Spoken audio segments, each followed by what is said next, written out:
ସାଙ୍ଗମାନେ ଆଜି ବନେଇବା ଚାଲନ୍ତୁ କୁନ୍ଦୁରି ଭଜା।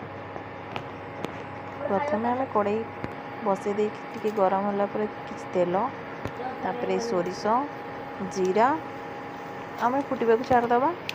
ତାପରେ କାଟିକି ରଖିଥିବା କଞ୍ଚା ଲଙ୍କାକୁ ଆଡ଼୍ କରିବା। ତାପରେ କିଛି ପିଆଜ ଭଲ ଭାବରେ ଆମେ ଘାଣ୍ଟି ଦେବା ପିଆଜ ଆଉ ଲଙ୍କାକୁ। କିଛି ଟାଇମ୍ ପରେ ଦେଖନ୍ତୁ ଆମର ପିଆଜର କଲର୍ ପଳେଇ ଆସିଲା। ତାପରେ ଆମେ ଆଡ଼୍ କରିବା କୁନ୍ଦୁରି। ତାପରେ ମିକ୍ସ କରିଦେବା ହଳଦୀ, ସ୍ୱାଦ ଅନୁସାରେ ଲୁଣ ଦେଇକି ଆମେ ଭଲ ଭାବରେ ମିକ୍ସ କରିଦେବା। ତାପରେ କିଛି ଟାଇମ୍ ଆମେ ଏହାକୁ ଛାଡ଼ିଦେବା।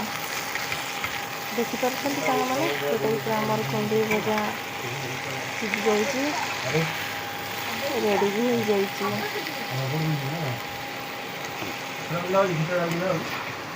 ବହୁତ କମ୍ ସମୟରେ ଆପଣମାନେ ବି ବନେଇ ପାରିବେ। ଚାଲନ୍ତୁ ଗୋଟେ ପାତ୍ରକୁ ଆମେ ସର୍ଭ କରିଦେବା। ଦେଖିପାରୁଛନ୍ତି କି ଟାଇପ୍ର ହେଇଛି।